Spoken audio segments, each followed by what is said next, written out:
Festive greetings, dear viewer, and welcome to the November album haul. Yes, I have a cold, so I apologise for my voice sounding more Australian than usual. No, I'm not actually Australian. As always, when I sit down to record, it's on a rainy day, but for the first time in months, it's actually sunny, so we might almost get some decent lighting. I'm sure I mentioned last time I was going to try and stop doing such long album hauls, but a lot has happened in this last month, including delayed orders finally arriving and a trip to Real Groovy for the first time since February, so I think December's going to be more of a quiet one, but this is another jumbo one again. Also, an unfortunate trend I've started to notice over at least the last two album haul videos is I'll sit down like a couple of days into the new month to finally get around to recording it, by which time something new and exciting has arrived, and I really want to talk about that, but I can't, so I have to wait till the next month. But a month is a long time, so by the time I get around to talking about it, it's not as exciting as it was obviously when I first got it, so I tend to forget a lot of details that I want to talk about, so I'm kind of glad that I'm not going to continue this in 2021. So yeah, without further ado, I'm just gonna get on with it. I gave up on sticking to the order that I laid out in the very first one back in January, because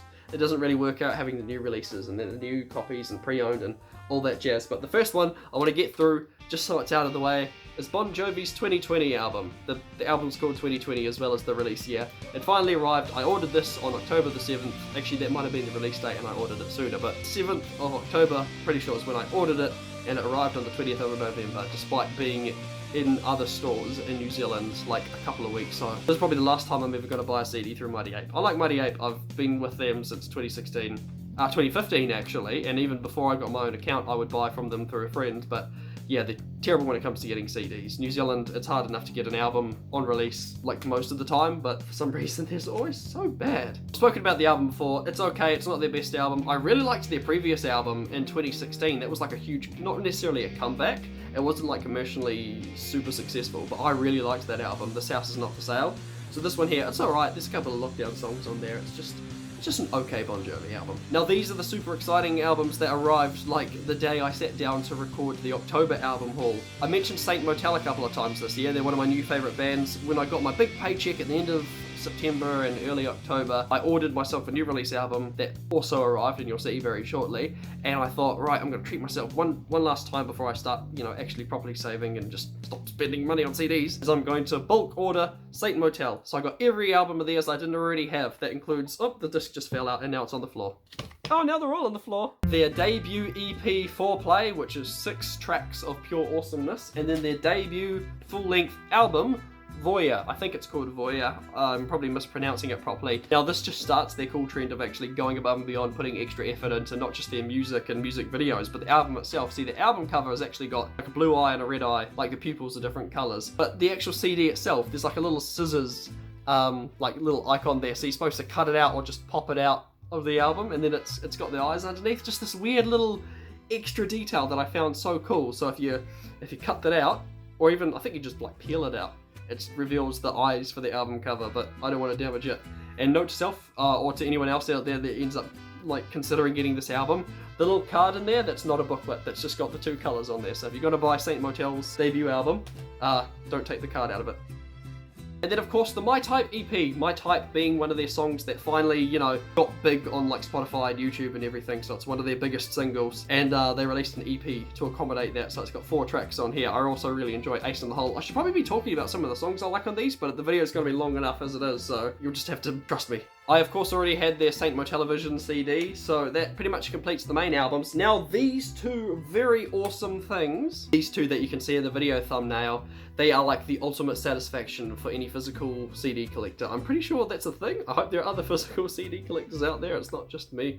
Anyway, when Part 2 released, I'm pretty sure it was last month. Yes, it has to be, because I mentioned it in the October album haul and the new music releases. So I knew of the motion picture soundtrack as like a music project that they're working on, and they released Part 1 in a physical CD, but it was only like a limited film reel, like special case sort of thing, and it sold out. And when Part 2 released, out of curiosity, end of September, I checked their website, and sure enough, Part 2 had a film canister that was going to come out, and Part 1 was in stock again, so I ordered those 2. I was like, sweet, if it's the only way to get them on CD, I'm going to do that. And then after making the video, the October album haul, I realised I don't actually follow them on social media, so I did, and one of their most recent posts were like, hey, we've got the film canister version of Part 2. When Part 3 comes around, it's going to get its own film canister version, as well as like the full motion picture soundtrack, like the 15 tracks, is going to be like a 1 CD. So I realised, oh, I probably could have just waited and gotten that, but then I wouldn't get my hands on these beauties. These are so cool.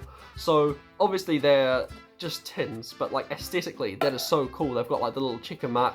I work in a cinema. We don't do film reels anymore. Haven't done that for probably just under a decade now, but these are still so cool. So you pop them open and they've got like a little QR code you can scan to download the album. You got a tiny mini booklet, which is like the lyric booklet, which is so cool. It's got the lyrics in there, a couple little bits of art. It's just a really nice package. And then you've got the CD in there nestled away. So it's on the nice little bit of padding so it's not going to get damaged. This is so cool. And what, I just remember this now, and that's why I wanted to talk about it last month when they arrived, because it blew my mind.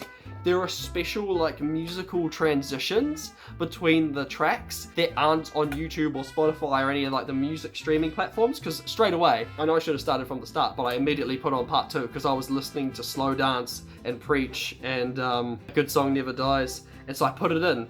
And there's these cool musical transitions that lead perfectly from one into another, and I doubt it'll be on like the full CD when they release like the original motion picture soundtrack as like its whole collected thing, and it's probably just exclusive for these. But that is so cool. I really love it. I love everything about this. I thought like their music videos were cool, the music itself was cool, like the amount of effort they put into it, but this goes above and beyond. And you'd think that'd be annoying to store, but they actually slot quite nicely on top of my other CDs on my overflowing CD rack. They're less annoying to store than like Arctic Monkeys and Coldplay's oversized CD cases that don't fit on any shelf. You can tell how excited I am about these by the fact that I'm gushing over them for minutes on end despite trying to make this video shorter. These are so cool.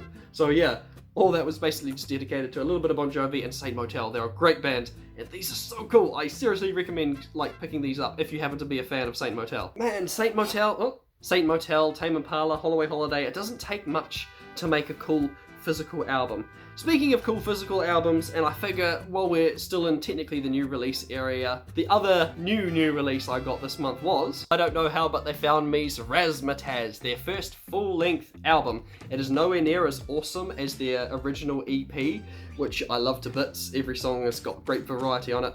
It's so awesome, but thankfully it is definitely better than their Christmas EP from last year, which sounds like just a glorified Dallin Week solo compilation. So I don't love it as much as the original, but it's definitely warming on me. There's some awesome songs on here. A couple of like the lyrics and a few of the songs I'm just a bit, I'm not too fussed on, but it's just not necessarily my taste, specifically Leave Me Alone. And what was the other one? Cluster Hug, I think? Well, there's a couple of weird ones on here, like any artist these days that, you know, wants to experiment a bit and do something unique. Dallin and Ryan, they've created something really cool. And as I was saying about putting effort into a CD, you open that up, not only are these like the cool photos I think from, is it Vanity Fair or Rolling Stone? There's a bit of like sheen to it, like a bit of shine, like a different sort of material that they've used for like his fingers dematerializing. Same with like the writing on here, that extra bit of reflective. So that's, don't worry, there's more. It's not just that, otherwise that'd be pretty lame. And then there's this, the Razzmatazz little booklet.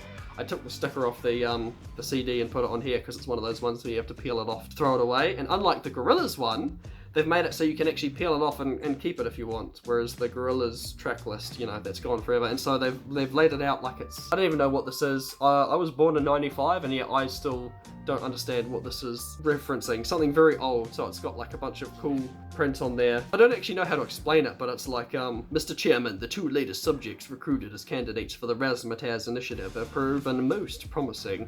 So it's got like all these cool graphs and just, I don't know, it's kind of hard to explain, but it's all old-timey, it's all old school, written in a way where it's supposed to seem like it's some kind of old-timey thing when it's actually like Dallin and Ryan's like thank yous to the fans and people. And it's obviously still got their the lyric booklet in there. So that was nothing to do with the actual music, that was just me gushing over the album, but this was one that you couldn't get in New Zealand, so I had to order this in from their official website, which is why it didn't arrive for a few weeks, but still got here quicker than Bon Jovi. Anything else I want to gush over? Probably. So these are other ones which I think September and October there were a bunch of cheaper albums from another New Zealand seller that I got from Trade Me, and they were pretty cheap, but there were a few of them that I didn't get because I wasn't sure about or were a bit more expensive, and I figure I'm just going to get what I can so I can stop having these emails come through like something on your wish list has been relisted. So I got You Me at 6, Cavalier Youth. This was a full priced album, but it's one they stopped selling, and I was gutted about it because I thought, damn it, this is like their most commercially successful and critically successful album, I heard. I'm really getting into You Me at 6 for the album I got a few months ago, Wild.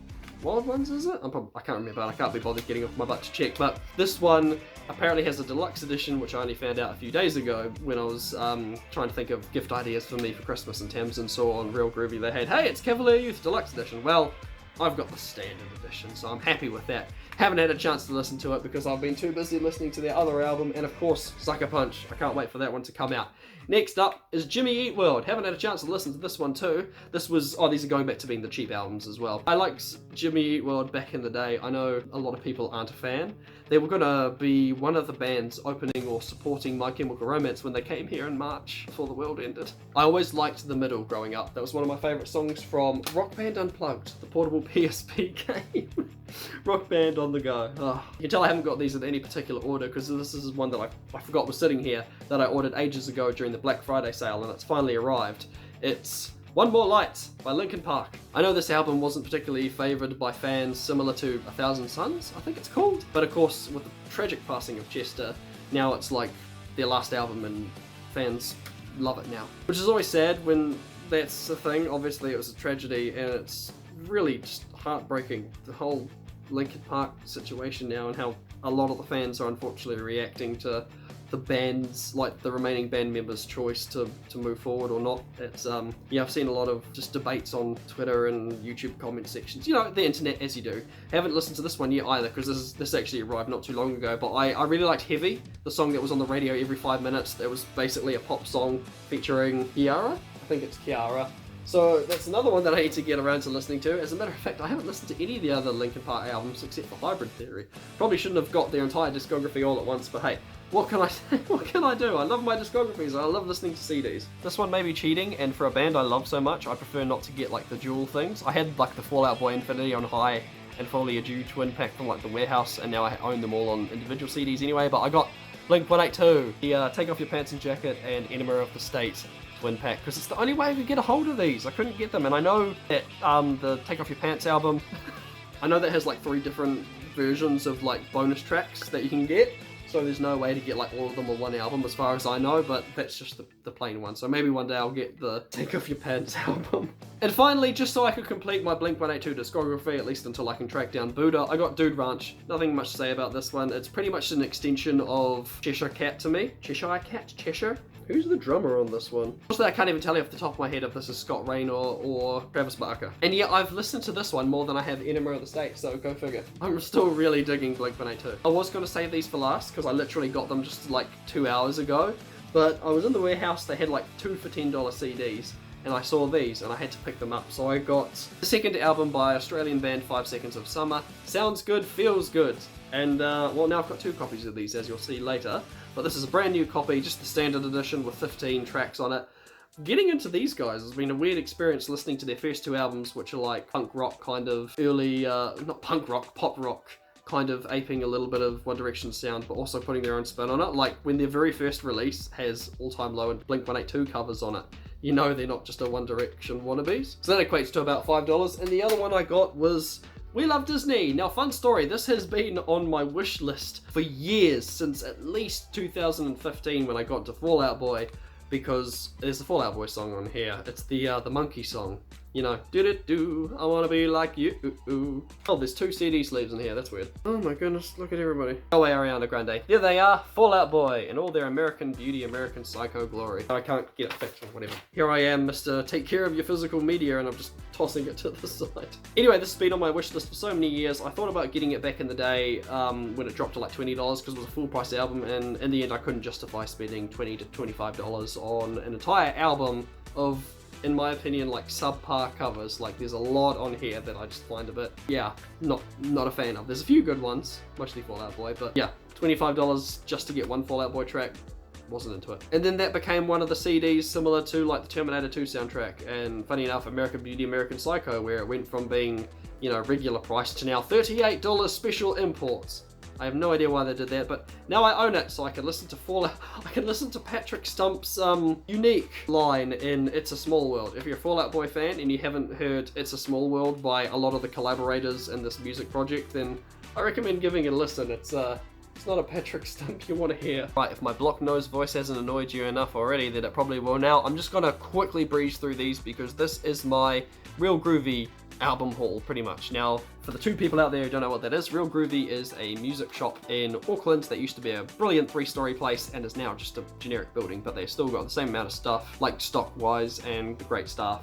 And they have super cheap albums. They have some like normal priced albums that are recently traded in, but if they sit there long enough, then they go in the blue dot or the green dot or the red dot bins. Now that's where you can get the $4, the $6, the $8 albums. So I just raided the $4 bin, and this is what I got. The lead singer of Block Party, Kelly, I don't know how to pronounce his name, I apologize, but I got his very first solo album, The Boxer. I listened to that last night, and it's like every genre imaginable in one album. It's very different, and I got his next solo album as well, which is called Trick.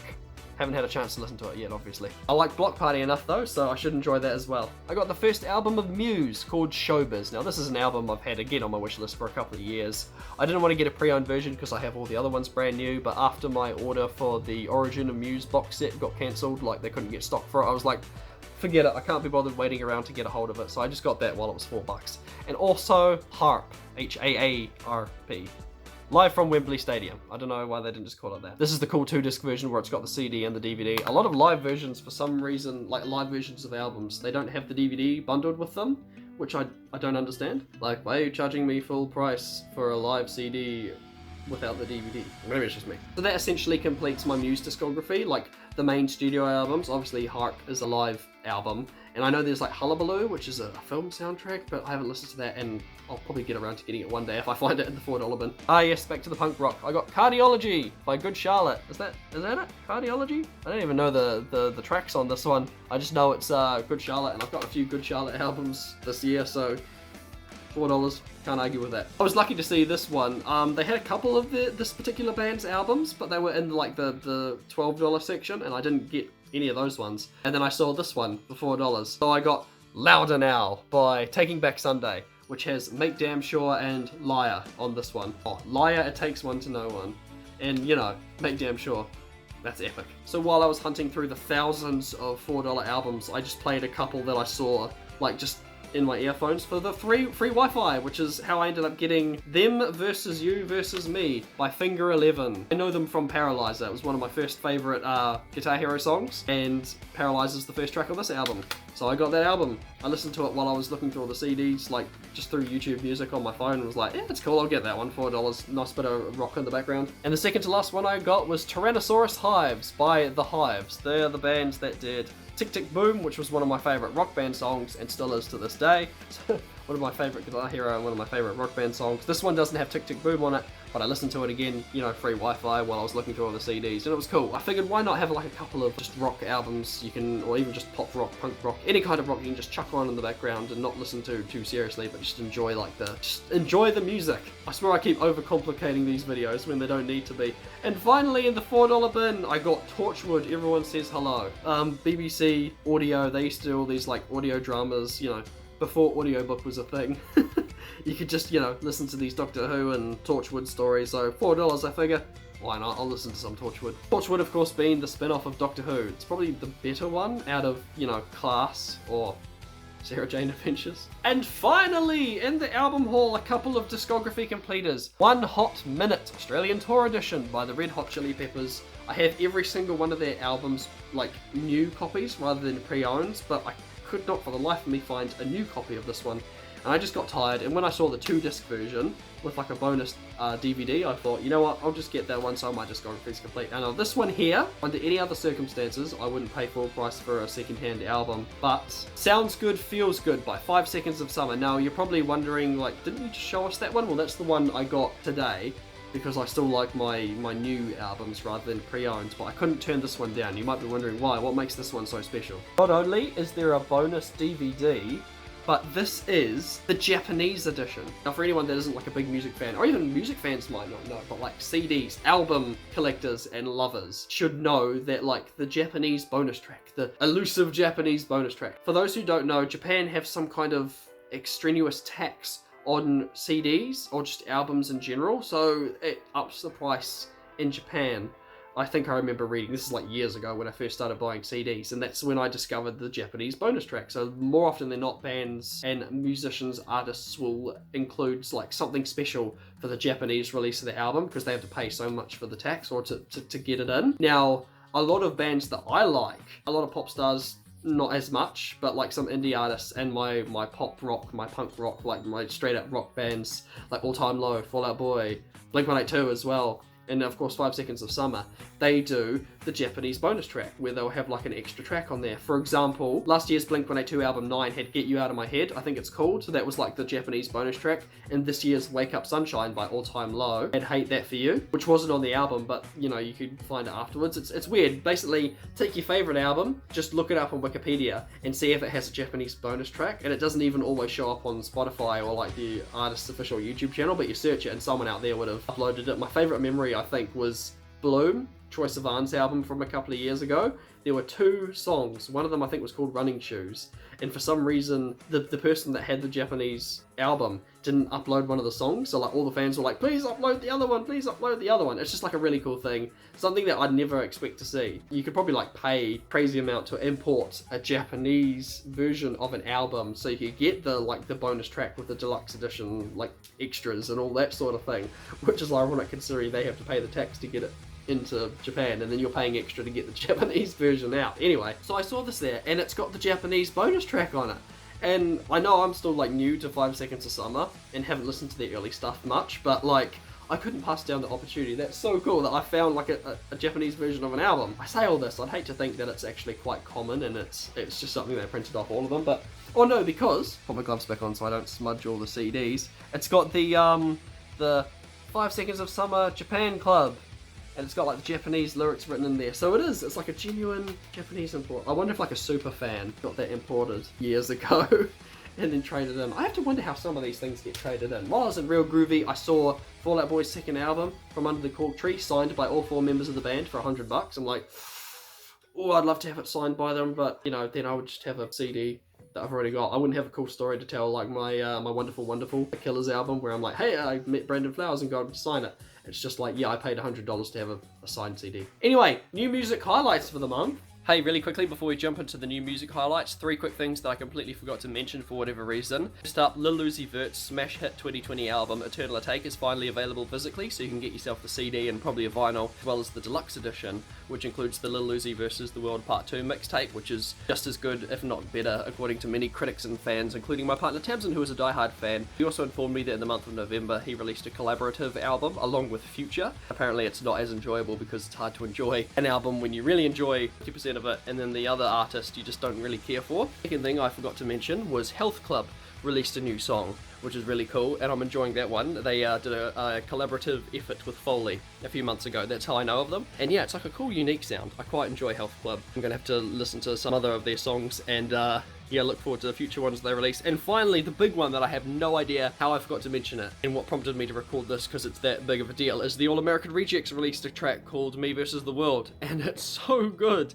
It sounds like something from their 3rd or 4th album. Hopefully, we'll be seeing a new album from them, you know, this decade sometime. It's been, what, 8 years since their last album? Although they released like a digital-only album that doesn't even show up on their Wikipedia page. It's called Rejects Faves. It's worded in a way where like the Rejects is crossed out, and it's basically like smaller tracks that they really like the band personally enjoy, that didn't quite do as well. So there's no singles on there. It's not a greatest hits collection, you know. Won't find Dirty Little Secret or Move Along on there, but it's kind of cool to see some B-sides. And oh, I don't even know if there's B-sides on there, but anyway, I'm not talking about that. The new track is really cool. It sounds very nostalgic, and I'm really looking forward to hopefully new music from the All American Rejects soon. Ava Max released My Head in My Heart, which yeah, she just released her debut album, like full-length album, and she's already dropping new tracks. So I hope that doesn't mean there's going to be a deluxe album that doesn't get a CD released like so many musicians and bands are doing nowadays, which makes me sad. But anyway, it's pretty cool. I forget what it is. I'll add the text to the screen, but it's got the same melody or tune as another song, so it's like paying homage to it. It's definitely intentional. It's not one of those things where it's like an artist rips off another artist, then it's like, oh, I wonder how that happened. That was an accident, so they don't have to pay royalties. And then they go to court and they fight and they get sued, but whatever. Next up, Passenger released Suzanne, which is a song he wrote and performed in 2018, and he's been playing it in pretty much every show the last 2 years, like on tour, which confused me because it's not a bad song. It's a really quiet song, like another really quiet Passenger song. And after The Way That I Love You and Sandstorm, and obviously Song for the Drunk and Broken Hearted, off of songs for the drunk and broken hearted. Yeah, I wondered why he kept playing that one live when there's so many more upbeat and like fun songs to play, but that's neither here nor there. It's a nice quiet passenger song. A lot of like his older fans on the Facebook groups have been really jamming to that one, and of course along with that comes the acoustic version. And yeah, there's only one other song to talk about because November was a pretty dead month for new music, I reckon. It's Sucker Punch by New Me at 6 from the upcoming album Sucker Punch. Now, I like this one the least. Make Me Feel Alive, that came out earlier in the year, like that really grabbed my attention. Was like, hey, you need to pay attention to this album. Beautiful Way, that came out months later, is phenomenal. I love it. And even their song that came out last year that I found out is going to be on the new album, What's It Like? That's such a different sound to like the other two, but it's still, they're both different to what they've done before. All the fans are saying like, oh, it's so different, it's so awesome. And I dig it. All three of those songs I really love. And then along comes Sucker Punch, which is like the title track from Sucker Punch, the album. It comes out in January, and it doesn't have like much punch to it.